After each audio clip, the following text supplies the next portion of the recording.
So hello mga boss, welcome back dito sa ating YouTube channel. Kamusta? Salamat ka pala sa walang sawa at patuloy na pagsuporta dito sa ating YouTube channel. Okay, so meron na naman tayong i-update sa inyo mga boss. Okay, para sa lahat ng mga nakaabang dito sa atin. And ito lang i-update natin mga boss. Okay, so para sa mga naka-token text dyan o naka-smart na merong unli data. Okay, so meron tayong balita sa inyo na ito ngang si unli data natin ay nagmahal na naman ulit. So chinek ko to ng isang araw. Okay, so ngayon ko lang siya na-update sa inyo. So alam ko yung iba alam na to. Okay, pero ngayon igagawan ko lang din siya ng tutorial para rin sa mga hindi pa nakakaalam. Okay, so dial natin asterisk 123 number sign, then i-call natin. Papakita ko sa inyo mga boss na nagmahal na naman siya. So naging 750 na ngayon siya mga boss. Okay, so ayan, papakita ko sa inyo. Ayan, click natin yung unli data number 1. Ayan.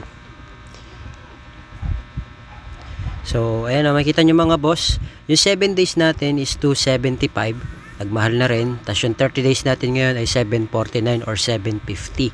So last update lang yan is 699, no? So ngayon naging 749 na. So tumataas na siya ng tumataas mga boss. So sa mga nakabang nito, yung nabutan ko to 399 siya eh. Okay, hanggang sa naging 400, 450, 500, 550, 600, 650, 700, tapos ngayon 750 na. So ang tagal na mga boss, no? Nag-a-update talaga siya. So medyo masakit na rin to sa bulsa. Okay? Pero sa ibang may kaya pa naman na ganito, so tuloy lang kayo. So yun nga mga boss, medyo nagmahal na siya. Okay, so sa mga gusto lang naman malaman kung wala kayong unli data, pwede nyo naman i-dial asterisk 123 number sign, i-call nyo lang. Okay, para malaman nyo kung meron kayong unli data, kasi selected SIM lang po yung meron ito. So para lang to sa mga merong unli data. Kung wala kang unli data na promo, pwede mo nang skip yung video na to. Okay, so yun lang naman yung update natin mga boss, para po sa mga bago lang. Okay, so sa mga nagsusubaybay sa akin, thank you po sa inyo. So medyo naging busy lang tayo mga boss. Ayan, kung makikita nyo, yung 7 days ngayon ay 275 na, yung 30 days ngayon ay 749. So sa mga nagtatanong naman, ano naman yung para sa yung may unli data na sa kabila, no? Yung may plus. So ang gagawin nyo lang dyan mga boss, asterisk 123 number sign, call lang natin siya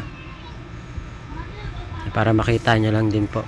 So kung naka-unli data kayo, talagang medyo masakit na siya ngayon mga boss. Okay, kasi nga nagmahal siya. Try natin tong number 2 na unli data plus para makita nyo po. Ayan, no?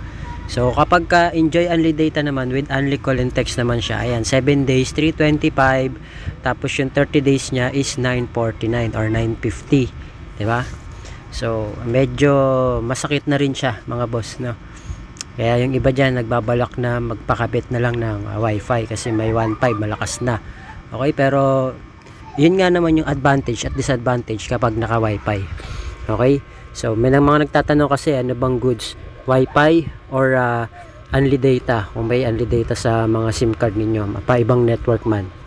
So ang kinaganda kasi niyan mga boss, sabihin ko na rin sa inyo advantage at yung disadvantage, no? Okay, halimbawa nasa bahay ka lang naman, di ka naman pala alis. Kung naka wifi ka, mas okay yon. Okay, kasi nasa bahay ka, hindi ka naman pala alis, okay yon. Pero kung ikaw ay paalis-alis, so at least meron kang wifi, pag nasa labas ka naman, pwede rin naman yung unli data na i-register mo, di ba? At least may promo kahit nasa labas ka, dala-dala mo yung unli data na gamit mo. Okay, no consume pa kasi nga unli data, so depende pa rin sa promo mo. Okay, so yun yung kinaganda niya mga boss, at yun yung update natin sa ngayon. Okay, abang-abang na lang po kayo. Okay, yung abangan nyo yung APN natin sa susunod. So yun lang mga boss, maraming salamat. Thank you, God bless you on my next video.